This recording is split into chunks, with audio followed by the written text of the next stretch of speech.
vamos a iniciar entonces. Muchas gracias por estar aquí. Espero que esta sea una plática que la podamos, aprender, disfrutar y sobre todo reflexionar de lo que vamos a platicar, porque sí, la ingeniería estructural, pues como ustedes sabrán, pues conlleva a una gran responsabilidad, tanto pues responsabilidad de nuestro trabajo como una responsabilidad social con las demás personas.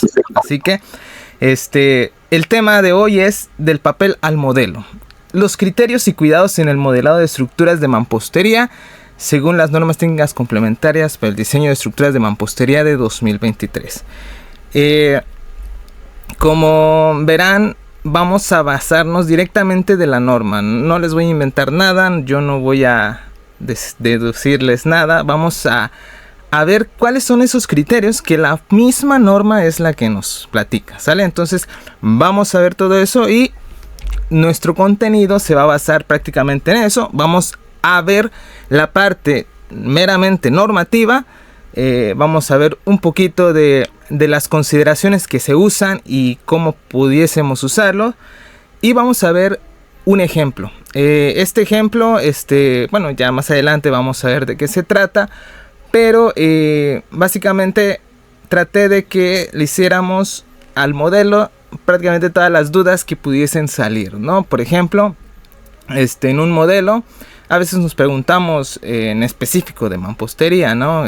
Que si es necesario usar apoyos articulados, si es necesario usar apoyos empotrados, si, ¿qué pasa si quito esto? ¿Qué pasa si quito el otro?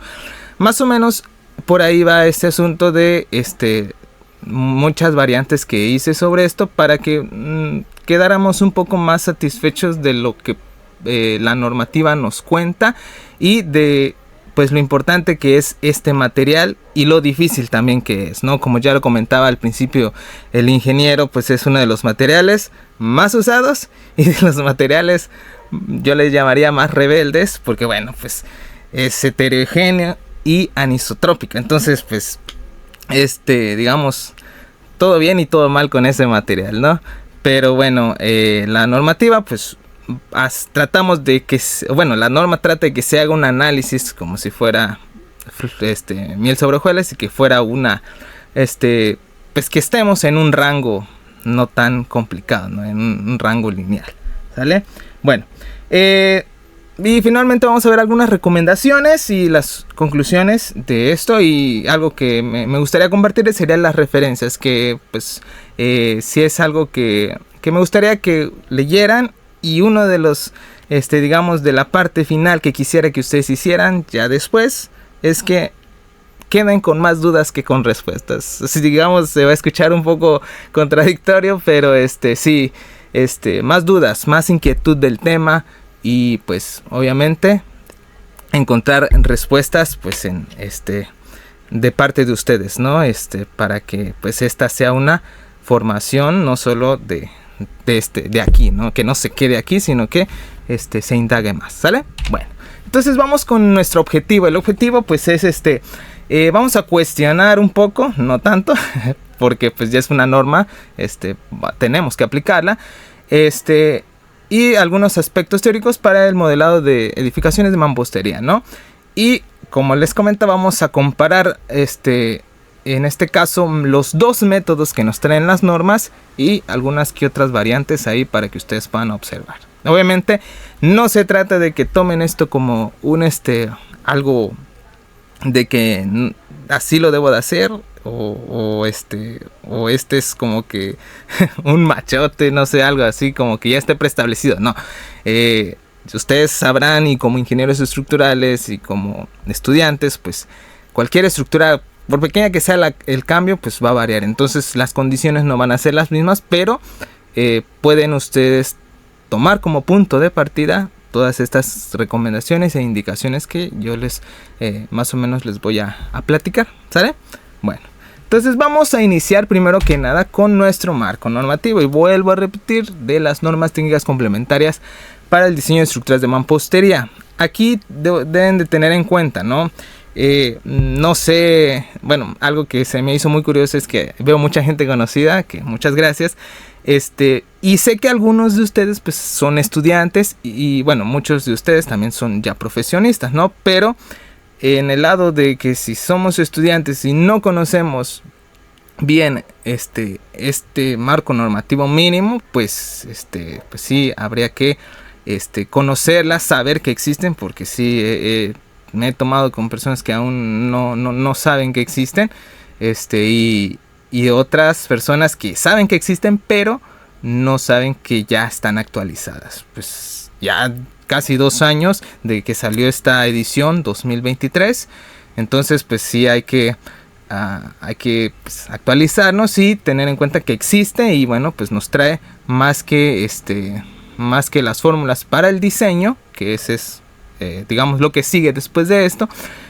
También tenemos indicaciones para cómo modelar, ¿no? Hacer el modelado numérico de este tipo de estructuras. ¿Sale? Bueno, entonces nos vamos a centrar por ahora en el capítulo 3.2, que es un capítulo entre comillas nuevo.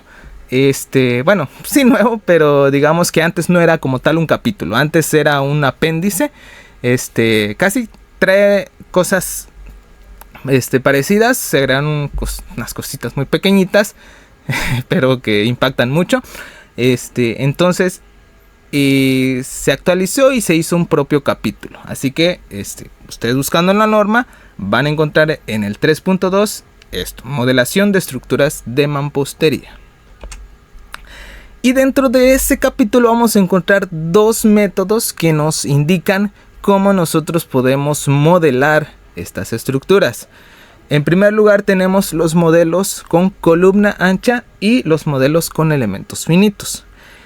Estos para, digamos, mampostería confinada, mampostería reforzada, interiormente, y solo porque tenemos otro método más que nos indica la norma, pero eso es para muros diafragma. Es, digamos, trabajan de manera distinta, ¿sale? Entonces este es como que lo que conocemos normalmente, la mampostería confinada, donde los muros de carga pues son realmente los muros de carga, ¿no? Son los que van a soportar nuestra estructura, y bueno, pues no vamos a tener otros elementos estructurales más que los muros. En muros diafragmas pues obviamente hay marcos, entonces pues ahí como que ese es el sistema estructural, y ya lo demás es otra, trabaja de forma diferente, ¿no? Pero nos centramos en eso, ¿no? Entonces tenemos 2 modelos diferentes y vamos a hablar un poquito. Por ahora vamos a hablar lo que nos dice la norma, y vamos a ver algunos apuntes ahí específicos en los comentarios, que los comentarios son importantísimos que los leamos. En las normas a veces viene el capítulo 3 punto tanto y un enunciado, ¿no? Ya después dice otro enunciado y así, ¿no? Pero a veces dicen los comentarios, y a veces he visto que algunos se los saltan. Los comentarios traen más información que lo que pudiese traer esos enunciados, así que en específico ahorita puse los comentarios más relevantes, creo que casi fueron todos, pero que nos van a ayudar a entender cómo modelar este tipo de estructura tan rebelde, como les digo. Y a eso mismo también lo vamos a hacer con lo de los elementos finitos. Vale. El modelo con columna ancha. Quizás algunos no lo conozcan, algunos otros sí. Pero pues es. El método de columna ancha se refiere a un método donde nosotros vamos a modelar la estructura de mampostería, los muros, como si fuera una columna. Es decir, un elemento lineal, un elemento barra. ¿Cómo modelamos nosotros una columna? Ponemos una línea, un puntito, y lo conectamos, ¿no? Y esa línea es un elemento barra, y pues lo modelamos como columna, ¿no? Ahora, en el método de columna ancha es exactamente lo mismo. Lo que va a cambiar obviamente van a ser sus dimensiones. Una columna lo más que puede llegar a ser, por ejemplo, no sé qué les gusta, rectangular de no sé, me viene un número a la mente, no sé, 60 por 30. Pues es rectangular, pero no es tan ancho, podríamos llamarle, ¿no? En cambio, para nosotros usar este modelo vamos a modelar completamente el muro. Es decir, va a tener una relación tan pequeña en su grosor con respecto a su largo. ¿Sale? Entonces por eso es que el nombre, ¿no? De columna ancha.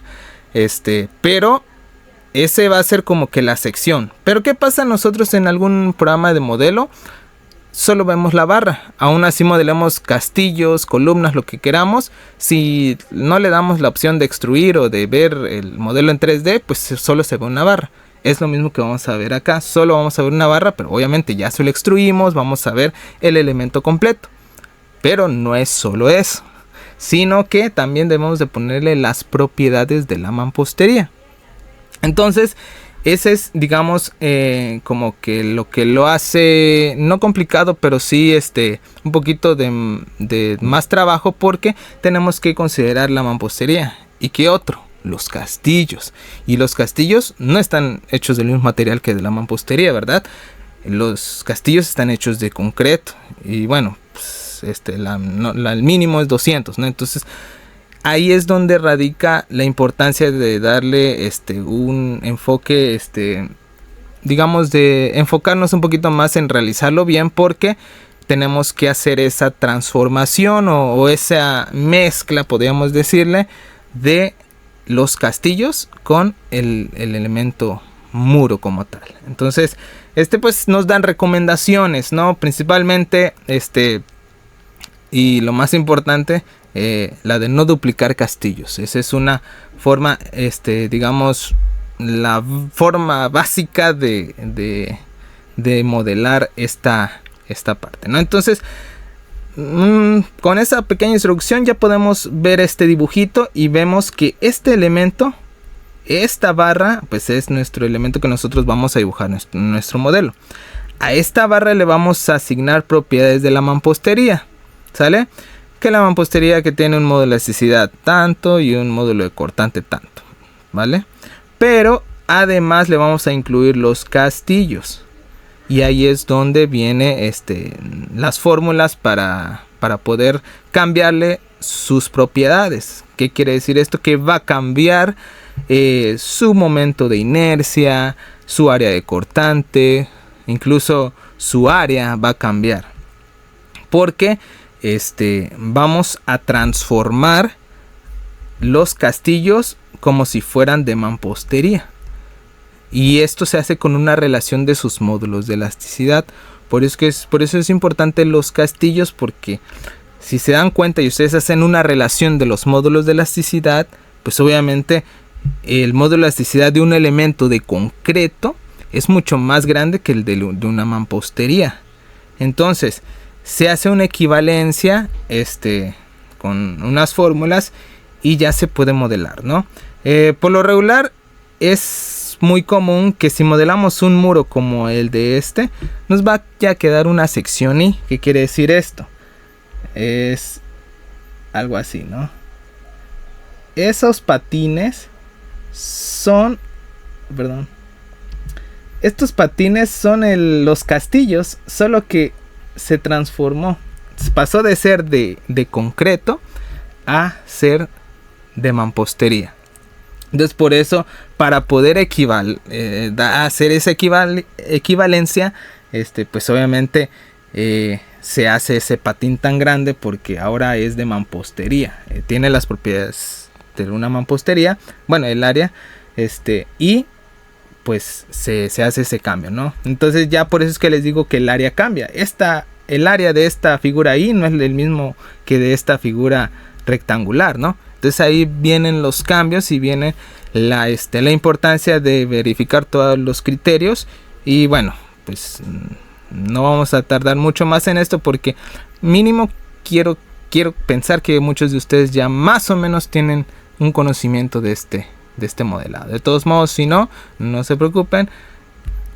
Como comercial, pues ahí tenemos unos videos. Más adelante les platico de qué se trata. Pero a eso vamos, ¿no? Las consideraciones, ¿no? De cómo saber.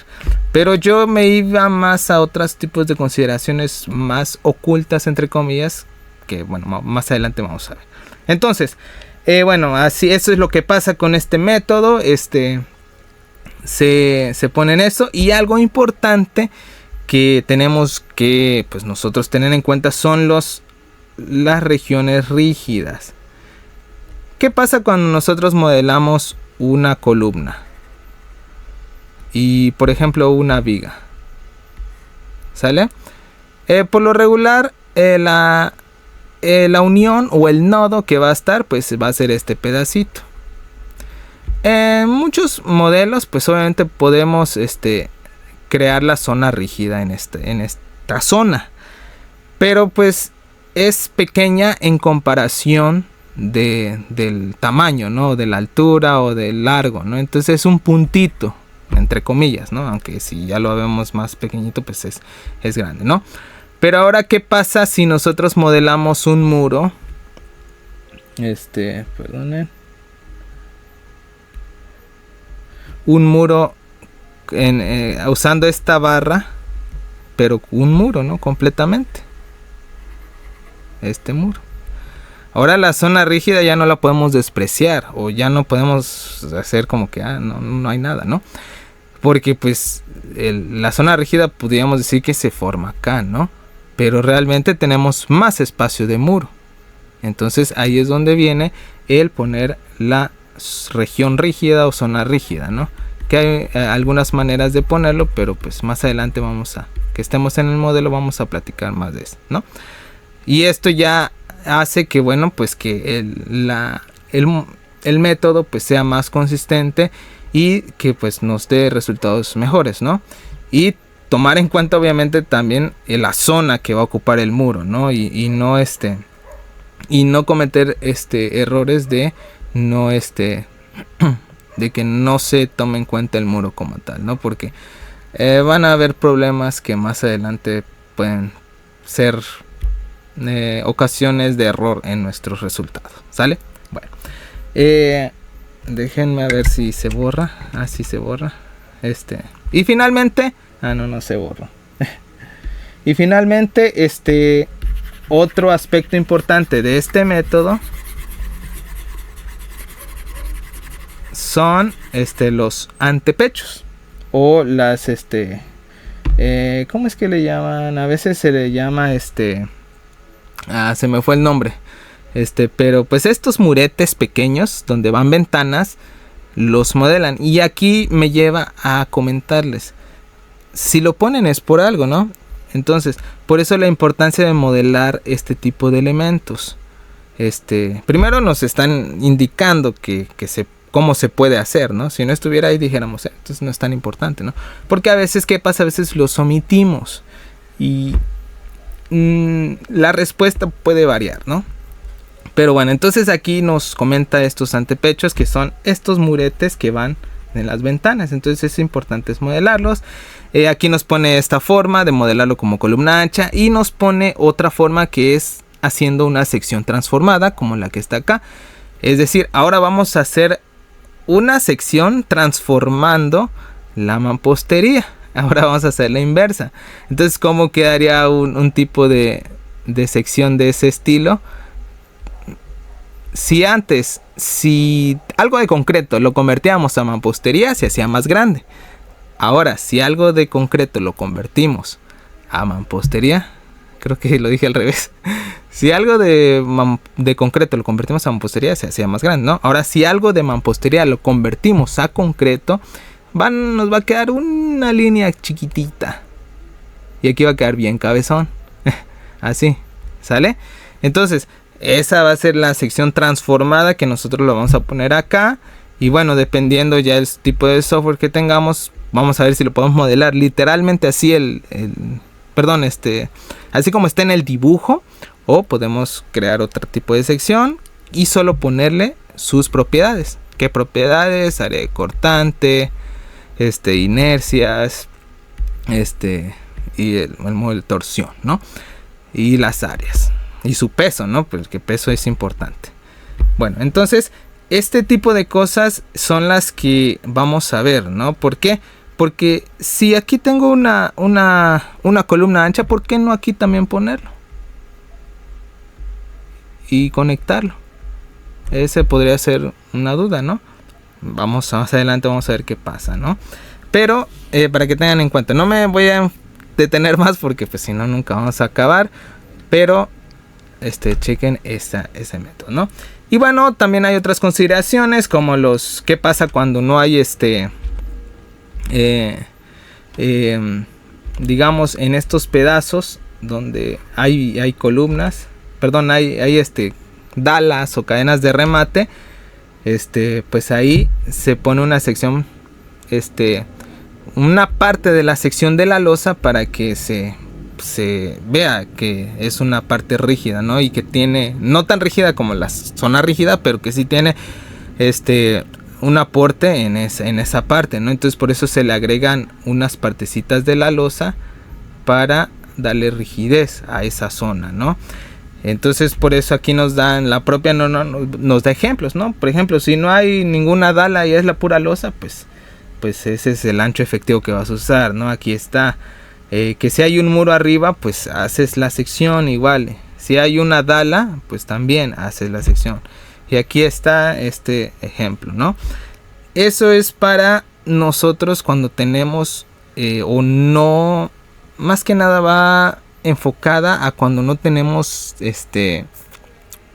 digamos un software tan avanzado o estamos modelando en 2D donde no existe forma de ponerle rigidez tridimensional, pero ahora tenemos herramientas, entonces podemos hacerlo. De hecho vamos a hacer el ejemplo porque vamos bueno, se modelará con este tipo de secciones así, considerando las losas y en dado caso la cadena de remate o como le llamen dala, y considerando que voy a poner una losa, voy a modelar la losa como tal y nada más voy a poner las barritas, pero más adelante vamos a platicar de eso.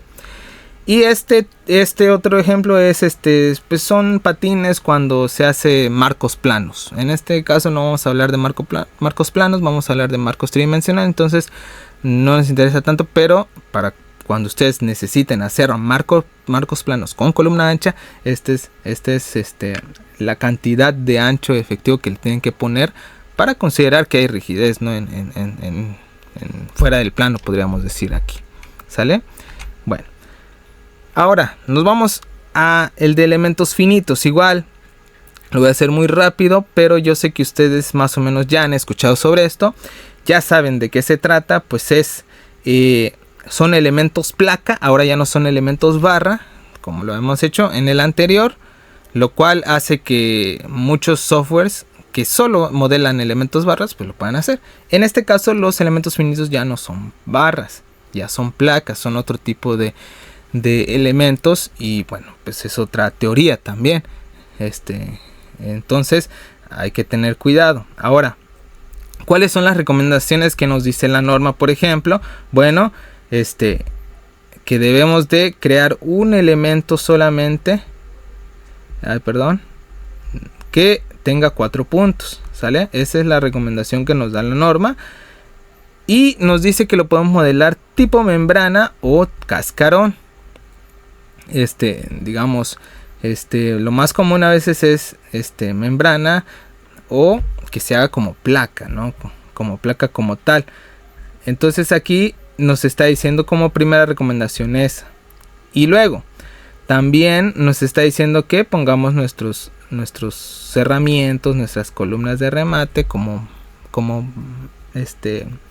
barras simplemente. Y algo interesante también es que nos piden los castillos y nos piden castillos conectados de extremos a extremos, ¿sale? Bueno, es igual, yo creo que muchos de ustedes lo saben porque creo que sé que es el que más usan. Entonces también vamos a ver qué cosas tiene la norma de que nos dice respecto a este método. Hay controversias entre el mallado y todo eso, pues más adelante vamos a platicar sobre eso, ¿sale? Pero bueno, aquí es tan sencillo como placas y barras y asignarles a las placas los materiales de una placa y a las barras pues asignarle propiedades de los castillos. No hay nada diferente en eso por ahora. Pero aquí sí vienen los comentarios y aquí sí es importante que tengamos en cuenta. Bueno, principalmente ya les había comentado que nos permite hacer tipo cascarón o membrana y elementos tipo panel, ¿no? ¿Cuál es la diferencia? Bueno, pues que las membranas, pues si nosotros los modelamos, pues no van a tener esfuerzos o deformaciones fuera de su plano. Todo va a ser en el plano, ¿sale? En cambio, si nosotros modelamos los paneles o las placas, pues sí se va a generar esas deformaciones fuera del plano, que en muchos casos pueden ser útiles, aunque en la mayoría no, por cuestiones de la mampostería, que sabemos que es un material rebelde y que pues no tiene esa fortaleza, podríamos decirle, fuera del plano, ¿no? Antes de que se esté dañando fuera del plano, ya se dañó en el plano. Entonces pues hay consideraciones, por eso nos permite usar cualquiera de las dos, pero les digo, todo va a depender del criterio de el proyecto como tal, ¿sale?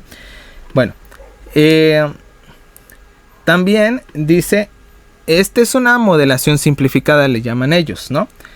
Y en una modelación estricta, los elementos barra van a tener también que ser mallados con elementos finitos. Afortunadamente, en el software que voy a usar ya lo hace, y podemos incluso mallar como queramos, pero ese es, digamos, en una modelación estricta, como le llaman ellos. En una modelación simplificada solo ponemos una barra del punto de abajo al punto de arriba y se acabó.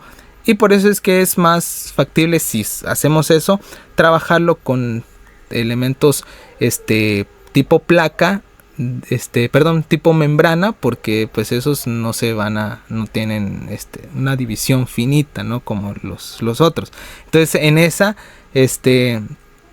esa placa es mejor usar esos castillos sin elementos finitos. Por eso es que también recomiendan ellos de que la placa, si se usa también el otro tipo de placa, el que sí se puede mallar, que no se malle tanto, sino que se deje sin mallar prácticamente, para no requerir que nuestros elementos barra los tengamos que hacer con elementos finitos. Pero, ¿qué pasa? Ya ahorita los software, y en específico les digo el que yo estoy usando, si yo mallo la placa, también va a mallar mi barra. Entonces pues ya no tengo que hacer más, ya existe esa compatibilidad en cuestión de mallado. Pero hay otra compatibilidad que también hay que revisar. Bueno, bueno, es lo que les decía, que tiene que estar cerca de la unidad. Ellos comentan para obtener los mejores resultados. Por lo mismo que les digo, porque ellos nos están diciendo que vamos a modelar una barra de un punto a un punto, como ven en la imagen, y va a estar mi panel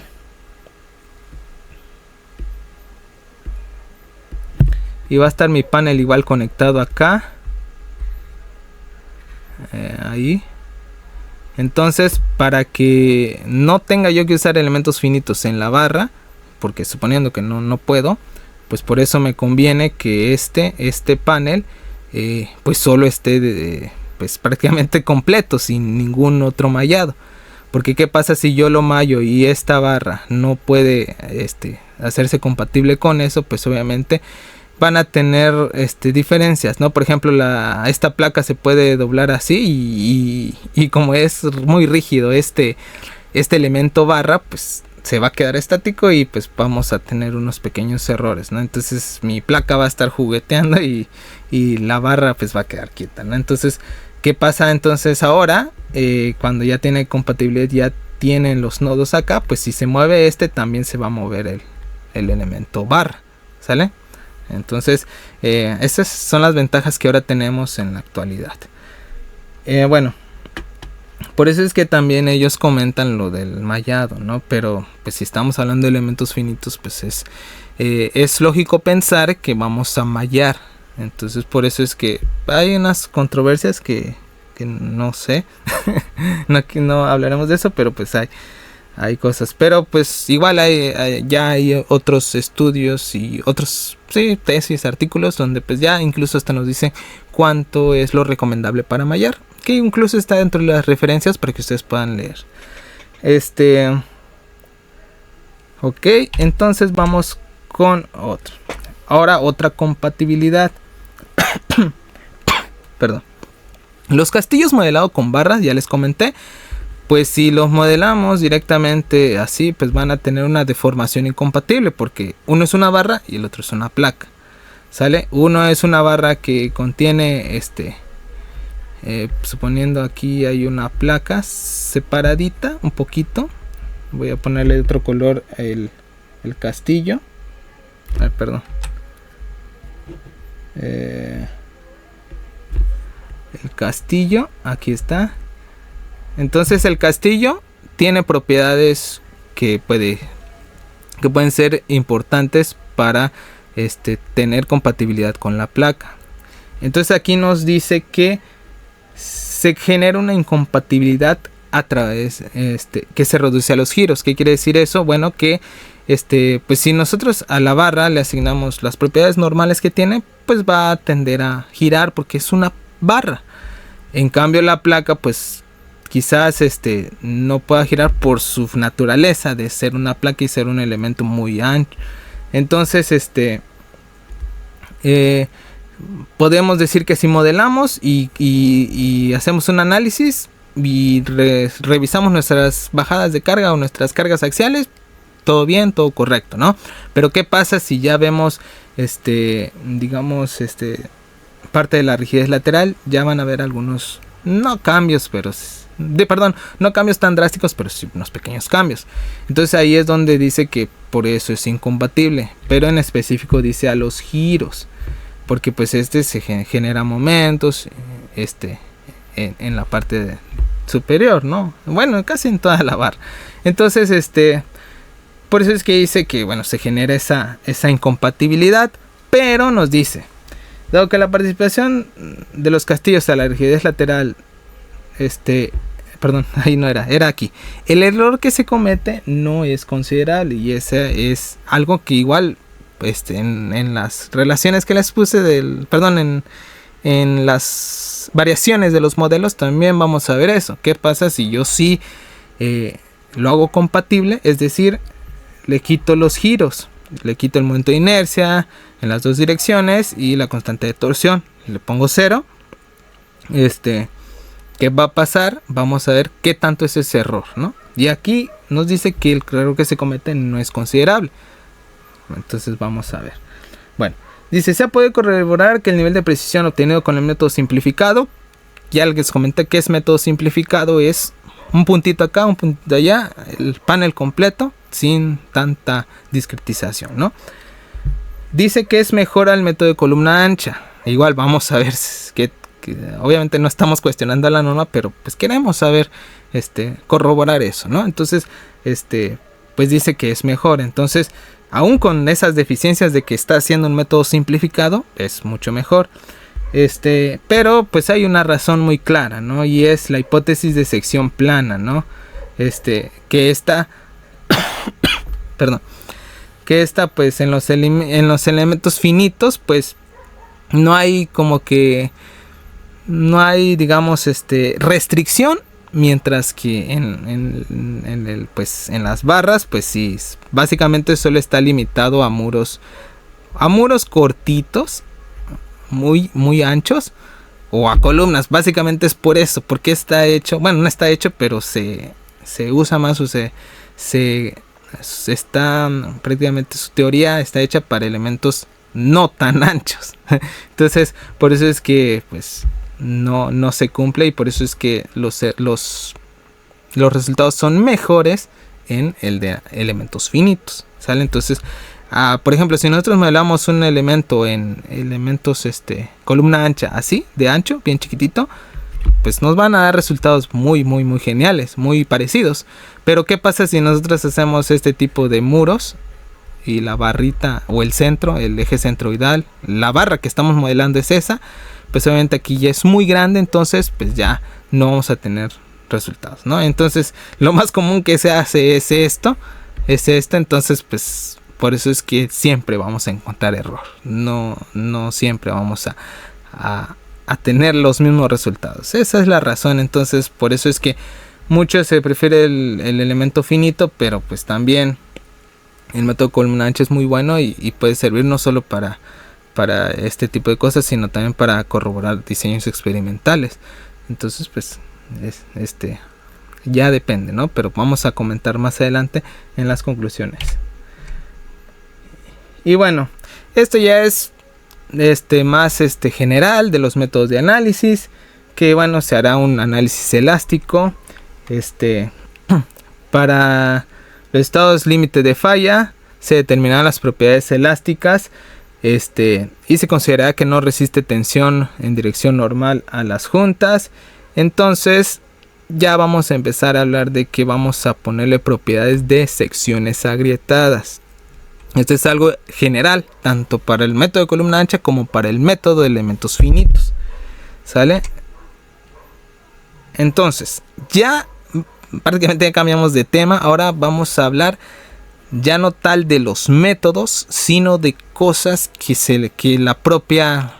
el propio diseño de mampostería lo requiere. En este caso, la norma ya nos indica un apartado para pues considerar que no vamos a llegar a un límite tan alto, sino que antes de llegar a ese límite lo vamos a considerar como sección agrietada. Y nos indica lo siguiente, que esta parte de la sección agrietada va a tener en cuenta dependiendo el número de niveles, y prácticamente va a quedar así. Para edificios de 3 niveles o menos, vamos a agrietar la parte de la base, solo la base, solo el primer nivel. Y para estructuras de más de 3 niveles, 4, 5 y ya, y 6 quizá, pero yo no me inventaría algo de 6, a menos de que sean piezas hechas con, no sé, de una super bloquera mundial. Pero bueno, a partir entonces de 3 niveles, pues ya vamos a asignar ese agrietamiento en los 2 primeros niveles, ¿sale? Bueno, ¿y de qué se trata esto del agrietamiento? Bueno, ya nos comentaba aquí, ¿no? Que es exclusivamente para el estado límite de falla, ¿no? Las propiedades elásticas, pues va a haber un punto en el que vamos a decir que no resiste tensiones en dirección normal a las juntas. Entonces, para no llegar a ese punto, la norma nos dice que asignemos las secciones agrietadas. Eso es texto propiamente de la norma, ¿no? Ahora, para cumplir con eso, ¿qué vamos a hacer? Bueno, pues nos dice que vamos a usar como punto de partida, como punto de partida, la rigidez efectiva de los muros. ¿Y quién da la rigidez efectiva?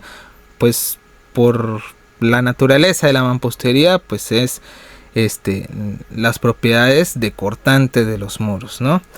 Entonces, por eso nos dice que para el cálculo de la rigidez vamos a reducir en un 50% la rigidez o el módulo de cortante de nuestro muro.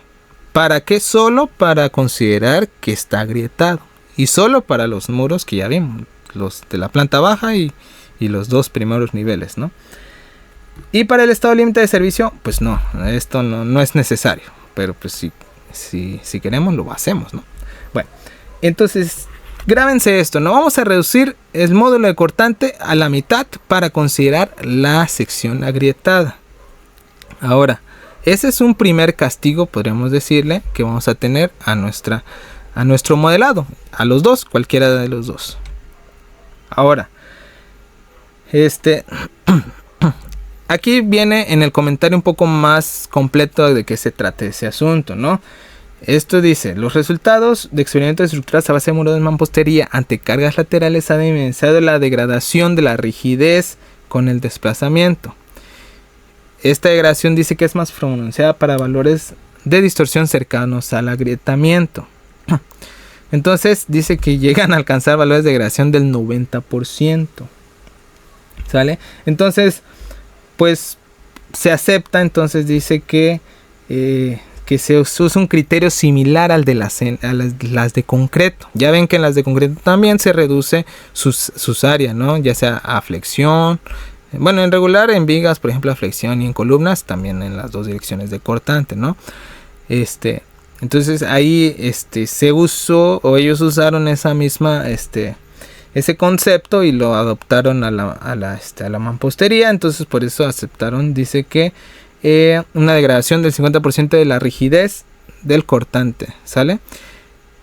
Y esto pues se aplica a esa parte de cortante, porque todo este tipo de muros principalmente su comportamiento o su deformación es por cortante, y más adelante vamos a verlo. Bueno, entonces vamos ahora a ver principalmente los materiales de la mampostería, y vamos a ir un poco más rápido, pero no perdiendo el enfoque. Bueno, aquí tenemos todos estos puntos en el capítulo 2.8. Por eso puse 2.8, porque son los capítulos reales, ¿sale? Entonces ahí encontramos todos los procedimientos para obtener las resistencias a compresión diagonal, aplastamiento, tensión. Pero lo que nosotros vamos a ver ahorita solo va a ser los módulos de elasticidad, ¿sale? Que vamos a ocupar para nuestro análisis propio.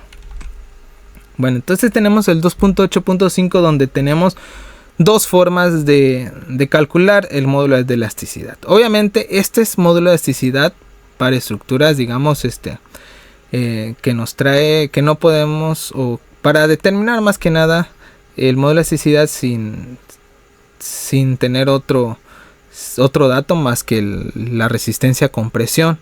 Pero obviamente si hay piezas y ensayos que te dan otro valor, pues no es necesario usar estas, ¿no? Pero aquí pues tenemos de referencia esto, y pues más que nada para tenerlas en cuenta dónde usarlas, ¿no? Aquí tenemos dos tipos y otros dos tipos. ¿Dos tipos de qué? Bueno, dos tipos de módulos de elasticidad. Uno para cargas de corta duración, como quién, como sismos, vientos, todo lo que sean accidentales, ¿no? Y tenemos para cargas sostenidas, ¿no? Cargas verticales, ¿sale? Entonces vean que para cargas de corta duración el valor es más grande, es 800 veces el valor de la resistencia a compresión de la mampostería, y el de las cargas sostenidas es más pequeño, porque pues su módulo de elasticidad pues va a ir variando con el tiempo. Entonces por eso es más pequeño, y son cargas sostenidas que van a estar toda su vida útil, ¿no? Entonces por eso es el cambio, ¿no? Pero estos son para bloques de concretos y tabiques. Tenemos aquí abajito otras para las piezas de arcilla. Son valores más pequeños, pero son igual los vamos a usar dependiendo de nuestro tipo de bloque que vayamos a tener, ¿no? Pero estas son las consideraciones. ¿Para qué? Bueno, pues para que nosotros obtengamos un módulo de elasticidad según lo que nos indican las normativas. Y bueno, dice aquí lo que les comentaba: en proyectos donde sea crítico conocer un valor más preciso, el módulo de elasticidad, se recomienda la determinación experimental, es decir, no usar estos valores, sino hacer realmente el experimento. Bueno, esto es lo que les comentaba, ¿no? Si nosotros vamos a usar sismo, pues vamos a usar las de corta duración. No hay, digamos, no hay secreto en eso. Es el efecto de cargas verticales más las cargas variables o accidentales, ¿sale? Y finalmente las cargas sostenidas, obviamente como les comentaba, para cargas pues verticales permanentes que van a estar en toda la estructura. Y pues les digo, este valor pues se da porque contemplan el efecto de flujo plástico, ¿no? Ese que pues nos indica que a lo largo de todo el tiempo pues va a ir perdiendo esa rigidez, esa elasticidad, perdón. Y como no es completamente elástico, es somos súper plástico, entonces por eso es que el valor disminuye más, ¿sale? Bueno, el módulo de cortante, y aquí es donde viene algo interesante, que es igual otro tipo de controversias, pero bueno, vamos a hablar solo de lo que está en la norma, ¿no? Pero pues ahí va a quedar otra duda, pero vamos a hablar por ahorita de la norma, ¿no? Bueno, el módulo de rigidez de cortante lo vamos a conocer como GM, ¿no? Y eso creo que ya lo sabemos, ¿no? Dependiendo de cómo hayamos nosotros obtenido nuestro módulo de elasticidad, va a ser como nosotros lo obtengamos el módulo de cortante. En este caso, como lo obtuvimos de esa fórmula que vimos anteriormente, la propia norma nos dice que lo determinemos ahora nuestro módulo de cortante como está en esta fórmula. Y bueno, nos dice que para cuando consideremos un módulo de cortante usando un programa de cómputo y cuando se cumpla esta relación, que es prácticamente la cumple, vamos a usar este valor de Poisson de 0.25 y vamos a reducir el área de cortante por un factor igual a el módulo de cortante sobre 0.4m. Si lo vemos así, realmente casi no muy le entendemos qué nos quiere decir. Afortunadamente están los comentarios, pero bueno, igual todas las normas anteriores lo han venido trabajando, entonces pues por eso a veces ya vienen tan cortas, porque se supone que ya se sabe, pero pues hay gente nueva, entonces por eso son útiles los comentarios. Pero bueno, entonces, ¿qué es lo que está pasando aquí? Bueno, ¿qué pasa cuando nosotros usamos un valor de cortante como el que nos dice la mampostería? Este valor que vemos aquí es el valor de cortante que ellos nos dan, la norma, debido a sus pruebas experimentales. Otra controversia, pero ahí lo dejamos, ¿no? Entonces, ese valor es el que ellos nos dan. ¿Y qué pasa cuando nosotros usamos ese valor? En la teoría, pues nos va a dar un valor de V o de Poisson de 1.5. De todos modos, tengo la comprobación más adelante, pero por si me equivoco. Pero bueno, este valor. Entonces, este valor no está entre estos que nos dice que la teoría debe de cumplirse. ¿Sale? Entonces, digamos que el valor experimental no cumple con la teoría, entonces los programas sí cumplen con la teoría, entonces no lo podemos usar ahí, ¿sale?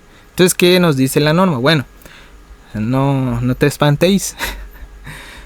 Y hace una modificación, no modificación, sino una relación donde ahora se va a usar en el programa un valor que sí cumpla, que es con V igual a 0.25 y cumple, ¿no? Está entre 0 y 0.5. Entonces el valor que nos va a dar va a ser un valor de GM igual a 0.4. ¿Sale? Este es el valor que nos dice que nosotros pongamos en nuestro software. Aquí le voy a poner software. Y aquí le voy a poner experimental.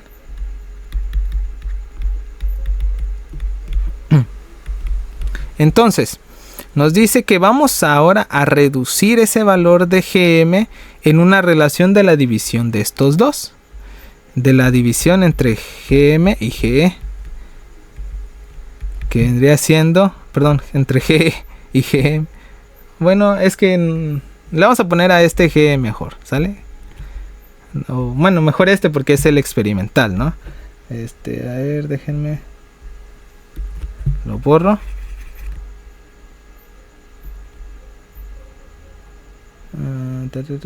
Aquí está. Entonces, nos dice aquí. Ahí está. Aquí está GM entre 0.4M, que vendría siendo lo mismo que GM entre GE. Aquí está tomando en cuenta que GM es ¿no?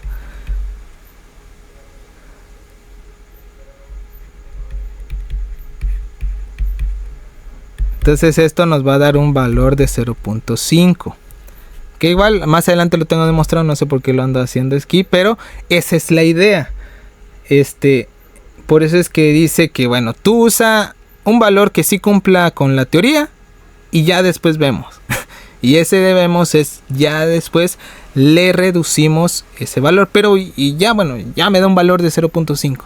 ¿A quién se lo aplico? ¿A qué le hago a eso? Bueno, pues a esto se reduce a que vamos a ver esta fórmula, igual vamos a verla más adelante, que es la rigidez acortante de un muro. Entonces, ¿qué vemos? Está el módulo de cortante, la G, y está el área de cortante y la altura, ¿no? Bueno, aquí es donde viene esa simplificación, pero ahorita lo vamos a ver. Entonces, ahí es donde lo vamos a aplicar, pero ahorita vamos a ver. A este tema quería yo llegar. Déjenme ver el tiempo para no... Ay, caray. Bueno, vamos a ir un poquito más rápido. No creí tardarme tanto. Pero bueno, ¿cuál es la rigidez lateral de un muro? Aquí tenemos una imagen que nos reduce claramente lo que les quiere decir.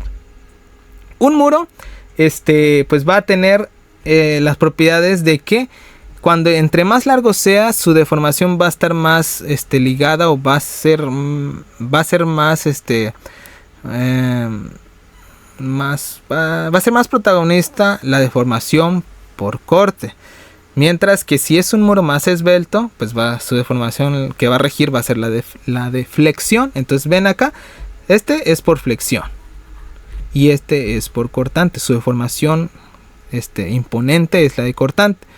Entonces aquí viene esa forma, la rigidez a cortante y la rigidez a flexión, y juntos se hace la rigidez completa. Pero les digo, en muros muy largos, pues por eso se va más todo esto, digamos, más específico a el cortante. Entonces ahora, ese punto 5, entonces ¿dónde lo ponemos? ¿Punto 5 de qué? Punto 5 de la propiedad de que el experimento me dio que no cumple con la teoría. Es el punto 5. Aparte es el punto 5 de la rigidez. Ese es otro. Entonces aquí es donde va. Entonces si yo quiero reducir esto por 0.5, pues lo puedo poner aquí al ladito, ¿no? Y es lo mismo. G por 0.5 se reduce y por AC. ¿Sale? Entonces lo que nos dice entonces es que vamos a dejarlo que cumpla la teoría, y al que vamos a molar o al que le vamos a dar esa restricción es al área de cortante. ¿Sale? Pues una multiplicación normal, entonces pues es proporcional. Ahora por eso es que el G le decimos al software que le ponemos un dato que cumpla con la teoría, y el área de cortante lo multiplicamos, perdón. Y así es como viene la parte de reducir el área a cortante. Y aquí viene la deducción, ¿no? Pero pues lo voy a ir a hacer muy rápido, ¿no? Tenemos GM y tenemos esta fórmula que es la que debemos de cumplir. Si yo sustituyo los valores, me queda que es un valor de Poisson de 1.5, entonces no cumple. Ahora, ¿qué pasa si yo uso .40? Ahora sí cumple, ¿no? Ahora me da .25. .25, ¿no? Entonces, uso ese valor y lo divido, ¿no? Lo había puesto al revés en la otra, ¿no? Disculpen si algunos vieron ese error. Entonces ahí está. Es .2 entre M y .4 entre M. Y podemos decir que cumple, ¿vale? Entonces aquí está. El factor de 0.5 se lo multiplicamos por el área de cortante y ya podemos decir que estamos cumpliendo, ¿sale? Pero ese, digamos, es una rigidez por el material, porque el material no cumple, ¿no? Y más o menos cómo se pondría en un programa. En barras, pues es, digamos, relativamente fácil porque es en las áreas de cortante. Permítanme tantito, voy a conectar un drive por acá.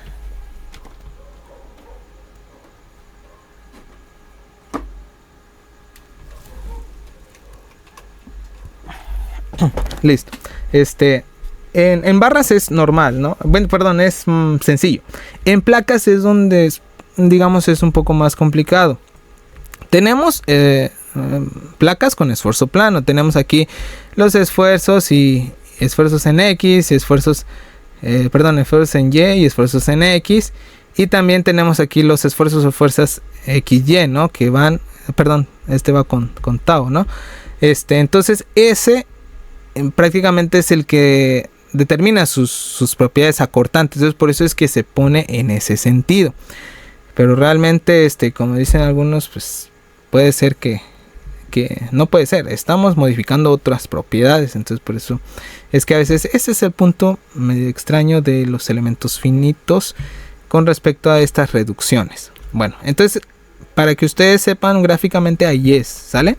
Ahora, recordando la otra parte, ¿no? La rigidez por agrietamiento, ¿sale? Entonces ahí la rigidez por agrietamiento, pues vamos a tener que un factor igual que 0.5. Ya sabemos que es 0.5, ¿no? Pero ahora, bueno, aquí hice un artificio para considerar que nuestro GM es de 0.20, el experimental, ¿no? Entonces, si yo multiplico 0.20 por ese 0.5, me da 0.10. Y si ese 0.10 lo divido entre el cortante que le puse al programa, el que tiene el programa, me va a dar 0.25. Entonces prácticamente la reducción se reduce a 0.25. Pero ojo aquí, este 0.25 no es para todo el modelo, es solo para los muros de la planta baja y los dos primeros niveles para estructuras de 3 o más niveles, ¿sale? Pero de ahí salen esos factores.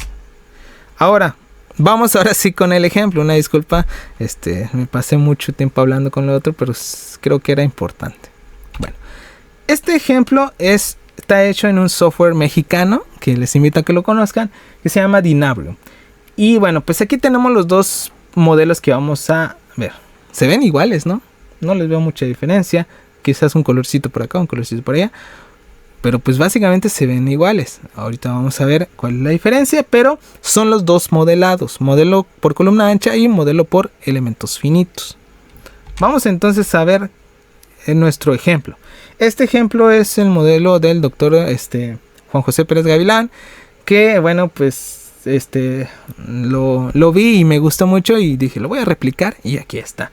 Lo vi apenas en el SNIE 2025 y bueno, pues es un modelo que me pareció interesante y bueno, traté de replicarlo y pues nos va a servir para observar las diferencias. Vean, aquí están todas las consideraciones y vean, es algo sencillo, es algo que prácticamente haría un ingeniero porque está cuadrado, pero nos va a servir para observar las diferencias, ¿no? Vale, aquí tenemos nuestro ejemplo y empezamos con el método de columna ancha. Los voy a describir prácticamente, ¿no? Tenemos puro elemento barra, ¿no? Tenemos aquí las barras de las columnas anchas, las zonas rígidas, estos tipos de elementos que son transformados, ¿no? Que por ejemplo los de borde pues tienen un pedazo de la placa, los del centro pues tienen de la losa, perdón. Los de centro tienen pues las dos losas, una losa de este lado y una losa de este lado. Entonces así es como, digamos, la normativa pues nos recomienda que lo modelemos. Entonces ahí está. Y bueno, estos son sus factores. Recuerden, se tiene que calcular básicamente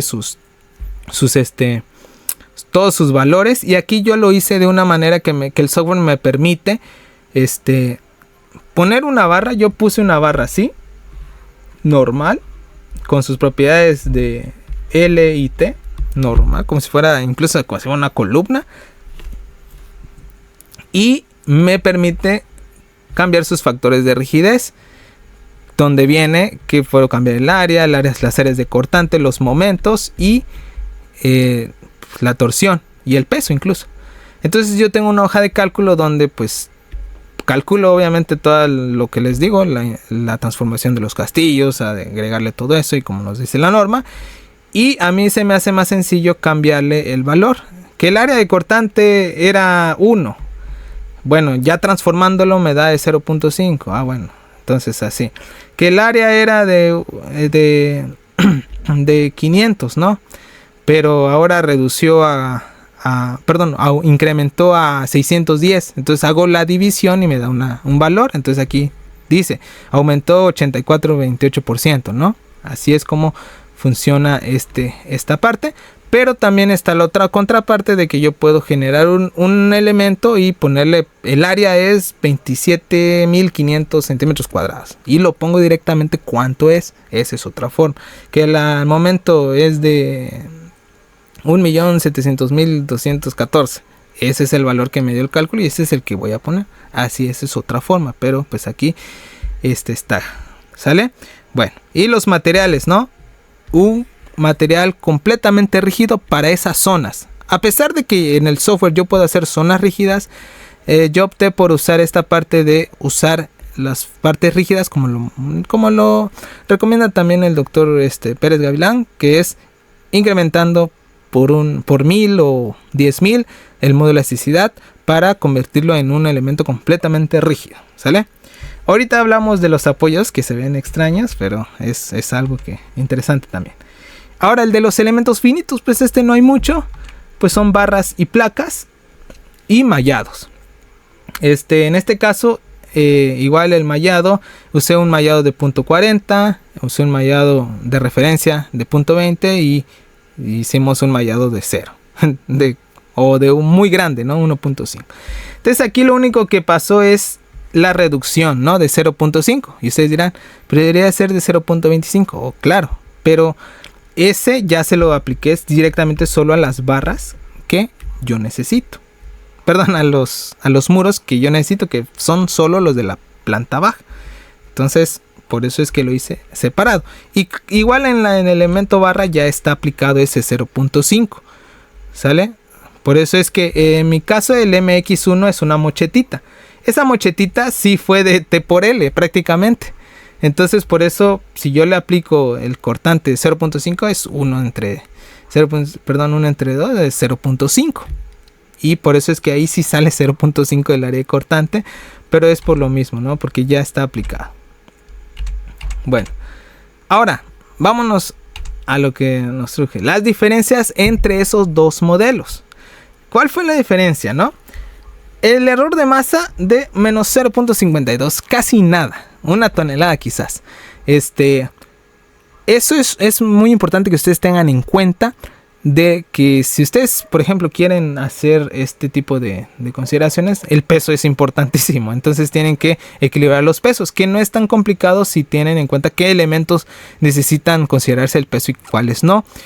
En este caso, por ejemplo, estas vigas que son rígidas, pues obviamente en el modelo de elementos finitos no está. Entonces, pues ese peso no está en el de elementos finitos. Entonces ahí hay que ver qué pesos no y qué pesos sí. Aquí, por ejemplo, ven una losa. Esa losa simplemente es una membrana que nada más está redistribuyendo las cargas. No está actuando ni nada, solo está apoyada para redistribuir las cargas. ¿Cuál sí está aportando rigidez? Pues son esos elementos donde ya incluí esa parte de la losa, ¿sale?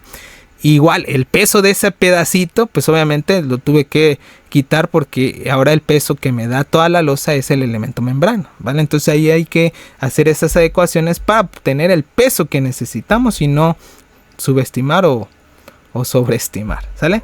El error de rigidez aquí sí varía un poco, pero no nos vamos más del 10%. Encontramos valores de 93%, 6.47, 5.74 y 7.55. Hagan de cuenta que está en un 92%, 93% la diferencia más alejada. Pero no es algo, digamos, tampoco de espantarse. El error de los centros de masa, vean que son muy pequeñitos. El error de los centros de rigideces igual también son muy pequeñitos. Pero varían por lo mismo que aquí varían, ¿sale? Bueno. Los periodos, las propiedades dinámicas, pues bueno, vean aquí puntos 16.9 y aquí punto 16.6. ¿Quién se va a enojar por eso? Nadie, ¿no? Entonces vemos variaciones de rigidez casi pequeñas, no hay ninguna variación mientras se modele de forma correcta. Ahora, hablando de los apoyos, aquí usé apoyos articulados y aquí usé un apoyo articulado empotrado. ¿Cómo está eso? Bueno, esto es muy sencillo. Aquí apliqué los elementos así, ¿no? Como lo ven, articulados. Sin embargo, es lógico que los elementos placa generen momentos en su plano. Entonces, por eso en su plano necesitan tener esa restricción. Que aquí, aunque yo no se lo ponga, lo tienen por la naturaleza de ser un elemento tipo placa. Mientras que aquí, pues si yo le pongo simplemente apoyado, pues no va a tener ninguna restricción. Por eso es que ven que digamos, esta restricción está de este lado y esta está del otro lado. Entonces, esto nos indica que bueno, aquí todos están del mismo lado. Realmente no lo puse así, creo que es agarrar otra imagen. Pero realmente todas van hacia el lado donde está el muro. De todos modos ahorita se los muestro. Pero esa es la razón, para dejar que sí el otro lado, que es fuera del plano, sí esté articulado, sí tenga esa posición de giro. Y igual no lo puse así porque sí, lo puse también porque me daba los mejores resultados en comparación de nuestro elemento de elementos finitos. ¿Sale? Ahora, en los elementos mecánicos, el error más grande, bueno, no es pero uno de los errores más grandes es el de carga axial, como muchos comentarios los dicen. El error varía mucho en cargas axiales. Aquí está de 37.41 y por ciento prácticamente. En el de columna ancha me da menos 24 y aquí menos 33. Y por ejemplo, sí se puede saber por qué. Y eso se debe a la integración de esfuerzos que se utiliza en elementos finitos y que nuestro software que tenemos lo hace de forma sencilla, y podemos incluso hacer algo que es lo que hace la diferencia, que es integrar los dos castillos a un mismo muro. ¿A qué me refiero esto? Pues tenemos un muro aquí, tenemos un castillo acá, otro castillo acá y otro castillo acá. Entonces, para integrar esfuerzos y me den este tipo de cosas, es decir, un elemento tipo placa, pues nos va a originar esfuerzos. Pero yo los quiero, digamos, ver de esta forma, como elementos mecánicos. Entonces, por eso tengo que integrar esos esfuerzos. Bueno, yo no, la computadora. Entonces, ¿qué es la capacidad que tiene este software? Bueno, que yo puedo, para este muro 1 y para este muro 2, yo le puedo agregar para este muro 1 que me integre los esfuerzos de los castillos, de la placa y del otro castillo. ¿Y qué pasa aquí? Yo también puedo integrar lo de los dos castillos. Y no es que estoy duplicando esto, ¿no? Sino que el muro está trabajando con esos dos castillos. Entonces debo de diseñarlo teniendo en cuenta los dos castillos. Igual de acá. Pero no estoy haciendo o contradiciendo lo que decían de que solo un castillo. Eso es en columna ancha. Entonces eso es justamente el detalle.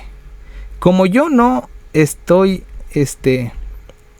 digamos, duplicando castillos, entonces estoy dibujando un muro con la placa y el castillo, y en este caso, como la norma me dice que no duplique castillos, estoy haciendo esto. Entonces ahí es donde viene ese error o esos tipos de errores. Bueno, aquí estoy integrando junto con los dos castillos, me da un valor más grande. Aquí puede ser que sí me da igual que ¿no? Porque pues están los dos iguales. Pero con ya no me van a dar nada igual, porque aquí a le falta un pedazo de castillo. Entonces, como es carga axial, pues el peso de ese castillo sí lo va a considerar. Entonces, ahí viene ese pequeño error. Pero obviamente el peso no está cambiando, el peso total, sino el esfuerzo que está ocasionando o que le está llegando a ese muro es lo que está cambiando por esa integración de esfuerzos, ¿sale? Entonces aquí sí podríamos explicar y decir que pasa eso, ¿no? En cortante, vean ese error, es un error mínimo, 2%. Estamos hablando de que es un 98%, ¿no? Y vean, me da de 11.83 y de 12.09. Ahí ya es consideración de que si nos molesta ese error o no, pero en el diseño no creo. Entonces, vean que en cortante aquí, por ejemplo, es un sismo X, ¿no? En sismo en Y el error es mucho menor, 0.35, casi nada, de 8.45 a 8.48. Vean que en cortante se comporta muy bien. Ahora, finalmente, los elementos mecánicos por momentos. Aquí sí ya vemos un error más grande, ¿no? 56% es algo demasiado grande, ¿no? Pero pues este siempre va a existir este tipo de error en este tipo en los dos modelados, ¿no? Y en muchas propiedades, perdón, en muchos artículos van a observar eso. Y bueno, para avanzar un poco rápido, las distorsiones de entrepiso, vamos a ver, por ejemplo, que igual no se separan mucho. Aquí, digamos, la escala se ven que están muy separados, pero hagan de cuenta que es casi nada. Estamos hablando aquí .006 y .007, o sea, no es ni un .01 de diferencia que hay. Se ve escandalosa por la escala, pero realmente están muy cerca. Igual en este sentido, están muy cerca esos valores, entonces tampoco hay que preocuparnos en cuestión de distorsiones. Pero obviamente el que da línea punto línea es el de MCA, columna ancha, y este es el de elementos finitos. ¿Qué nos quiere decir? Que está siendo un poco más rígido, podríamos decir, el de elementos finitos. Y el de columna ancha pues está siendo un poco más flexible, que está llegando a unas distorsiones, pero es una nadita de nada. Y bueno, ahora, ¿qué pasaría si nosotros, estos son los valores que les acabo de mostrar, pero si nosotros no ponemos esas reducciones de rigidez, ese .25 o ese .5, vean hasta dónde estamos. Hasta dónde estamos, qué tanto estamos subestimando nuestro material por no obedecer, sino no poner esos valores, ¿no? Vean la diferencia. Si tuviéramos un límite que es .04, lo puse suponiendo, ¿no? Pues de entrada ni uno, estos no pasan, ¿no? Ni uno de los anteriores, ¿no? De estos no pasaba, ¿no? Pero ahora, incrementando, o bueno, añadiendo en este gráfico ese modelo sin reducirle nada de eso, pues bueno, estamos sobradísimos, vamos a decir, soporte, es más, quítale ese muro. Pero ¿qué pasa? No estamos haciendo la realidad, ¿no? La realidad es que pues sí está. Incluso vean que aquí se dispara mucho en la planta baja. ¿Por qué? Bueno, pues porque aquí es la reducción de 0.25 y aquí es la reducción de 0.5. Si lo redujéramos quizás los dos a 0.5, el otro me estaría dando por acá, ¿no? Entonces podemos decir, pasa, ¿no? Pero pues aún así debemos de revisarlo correctamente, ¿vale?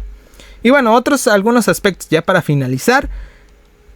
¿Con castillos o sin castillos? Esa es una pregunta muy constante. Y bueno, tomando de referencia este modelo, vean las diferencias. Primero, los modos de vibrar. ¿Cuál es el periodo que nos tiene un modelo sin castillos? .019 y un modelo con castillos .0169. Lo redondeamos a .17. De .17 a .19, ustedes dirán si es considerable o no, ¿sale? Pero pues ya estamos viendo que sí hay diferencias en el modelado. ¿Qué es lo que hice? Simplemente a un modelo le quité los castillos, no los puse y listo. Pero vean, ¿qué pasa? Obviamente, como no hay castillos, le quita rigidez. Y como le quita rigidez, aumenta el periodo, ¿no? Entonces, es más flexible. Ahora, cortante. Los valores. En un modelo con castillos, tenemos un valor de 11.83. Y en un modelo sin castillos, tenemos 13.34. Igual. Es mucho, es poco. Ustedes sabrán. Esta es una relación, ¿no? Todos los proyectos pueden variar y lejos de que en otro modelo pueda acercarse más, yo estoy seguro de que en otros modelos va a alejarse más. Entonces es cuestión de revisarlo, ¿no? Bueno, en momentos está en 30.55 y en 31. Aquí sí ya no hay tanta variación, pero igual les dejo a su criterio, ¿no? Y finalmente, empotrado o articulado. ¿Cuál de las dos?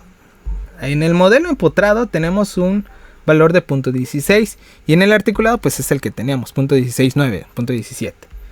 Es casi un segundo, no es tan importante, podríamos decir. En cortante tenemos aquí 10.6 y aquí 11.83. Algo considerable, ¿no? Casi una tonelada, pero no 3 o 2 como el anterior, ¿no? Bueno, y finalmente los momentos, aquí sí hay un poquito más de variación, 27.78 y 31.07. Pero en realidad este diría que está más cercano. ¿Pero por qué? Por lo mismo que les digo. Aquí, aunque a pesar de que está articulado, vean que me generó un momento. Es obvio por el tipo de elemento que estoy usando. Y aquí obviamente también, pero pues era más obvio pensarlo porque está empotrado. Pero ¿a qué voy? A que en este caso no hay tanta diferencia en esas cosas. Pero lo más correcto es obviamente que esté articulado. Porque pues ya saben ¿qué hay entre el muro y la cimentación? Pues quizás una cadena y solamente y el mortero. Entonces pues es como que digamos, uy, qué empotrada está, ¿no? ¿Verdad? Entonces por eso es que también hay que acercarlo un poquito más a la realidad. Y bueno, finalmente para terminar, algunas recomendaciones. Obviamente hay que detallar, de nuestro modelo o de nuestro proyecto, perdón, tenemos que primero determinar o ver la geometría, ¿no? Ver si hay irregularidades y todo eso, ver en qué zona sísmica está. ¿Por qué? Porque ya vimos, ¿no? Que para elegir qué tipo de método, pues va a intervenir qué tipo de resultados queremos ver. Si queremos ver fuerzas cortantes, pues cualquiera de los dos. Pero si nos vamos a concentrar en solo fuerzas axiales, pues elementos finitos es mejor. Entonces por eso es que esas recomendaciones, ¿no? Del modelado, ojo en las propiedades de los materiales, ¿no?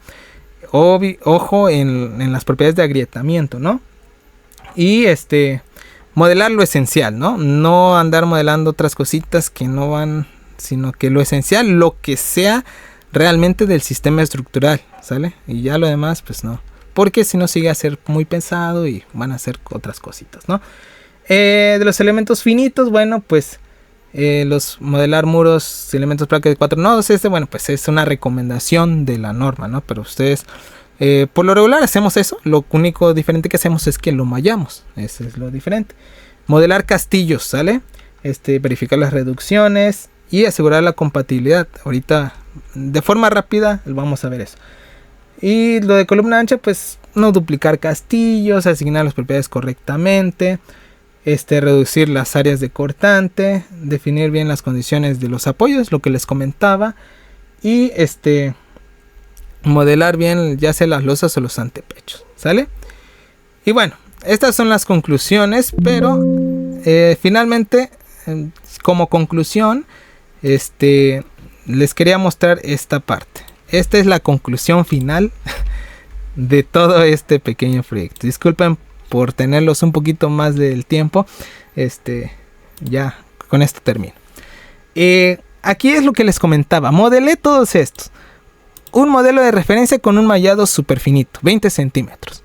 Un modelo que es el principal de elementos finitos con una malla de 40 centímetros.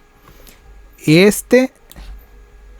de modelo columna ancha son los que yo tomé como número 1.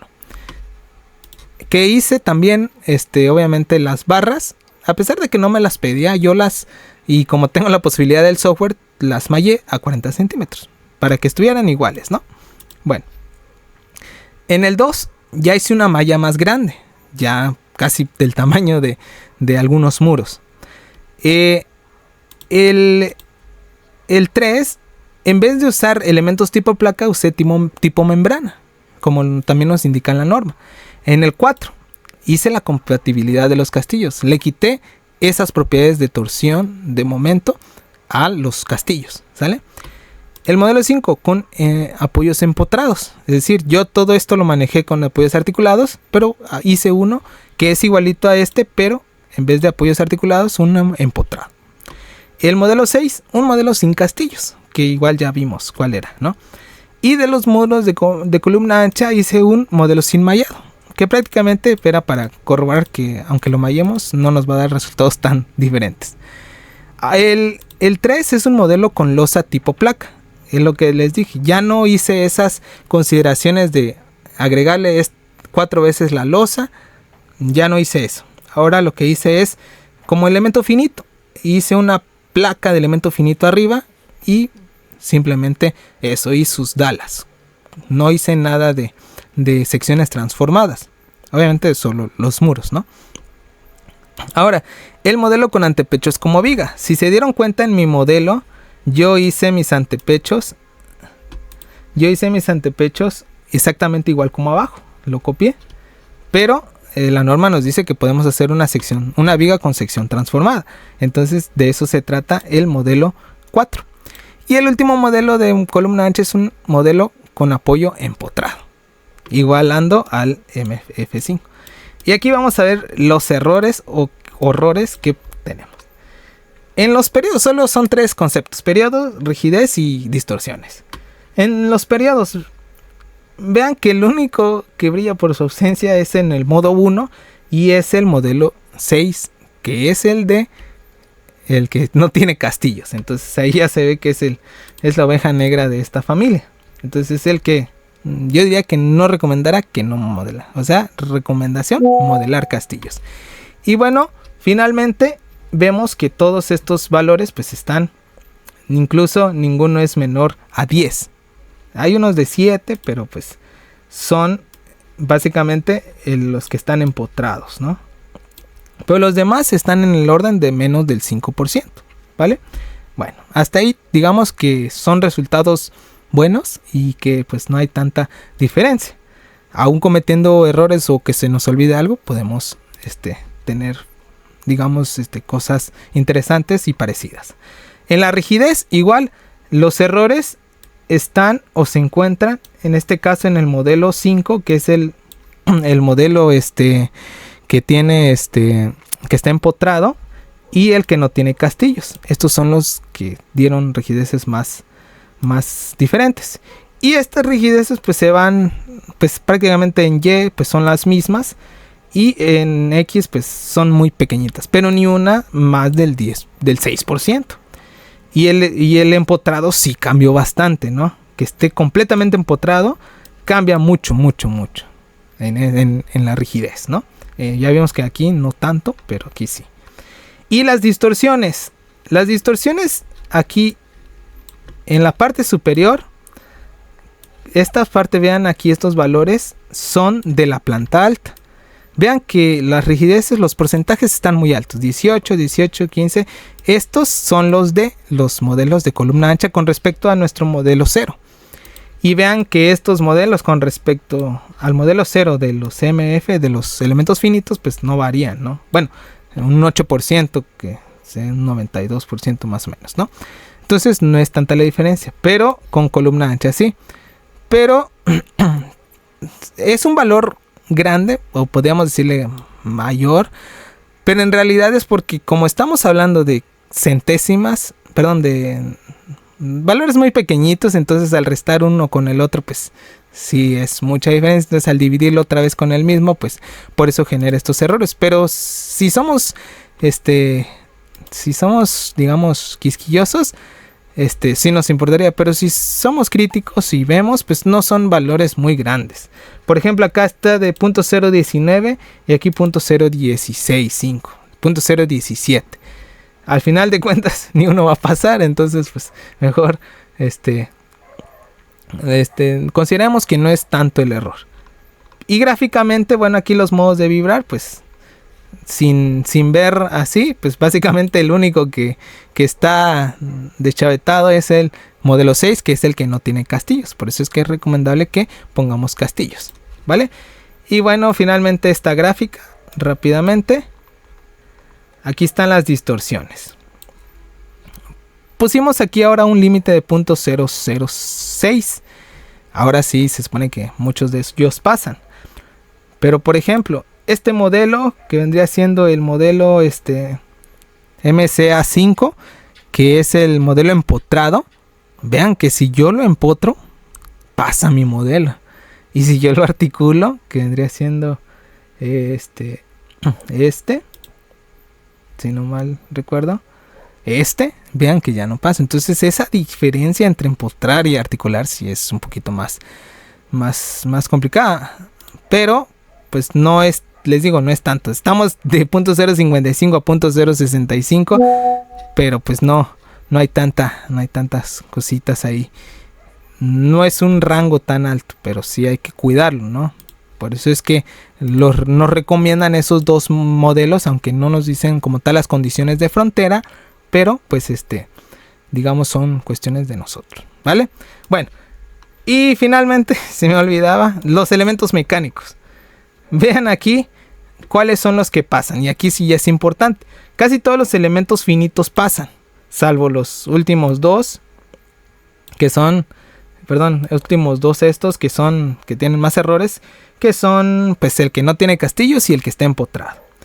Y aquí obviamente en Axial pues ya perdemos la esperanza, ya sabemos que no va a ser igual. Igual en los momentos, ya sabemos que no va a tener cosas igual. Pero vean, en los cortantes, todos los modelos de columna ancha fueron similares. No hay tanta variación entre si ponemos la losa o ponemos las vigas con transformación de poner la mampostería y todo eso. No hay tanta diferencia, ¿sale? Bueno, quizás si uno quiere que la diferencia sea menos, obviamente va a tomar el que no menos requiera, ¿no? El que menos tenga.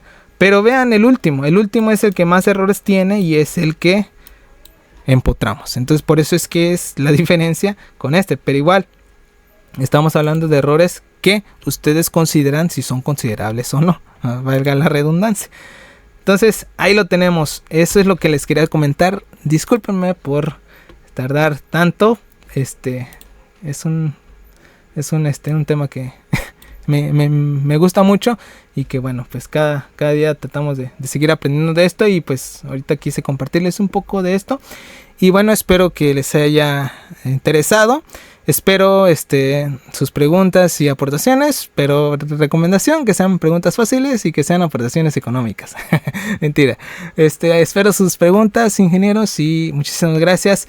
Quiero agradecer también a la Inge Rosinda por haberme invitado y al Inge Rogelio igual por haberme invitado a esta ponencia. Espero pues que haya pues les haya gustado un poco e interesado. Y bueno, nada, muchísimas gracias. Finalmente, nada más voy a dejar aquí las referencias, pues son las normas técnicas, algunos que otros libros que igual pues si gustan les comparto la presentación, incluso les comparto estos pequeños artículos para que ustedes los lean y se tengan información, ¿sale? Entonces muchas gracias y estoy atento a sus preguntas si es que hay tiempo y si no pues también tenemos muchas otras opciones de responder sus preguntas.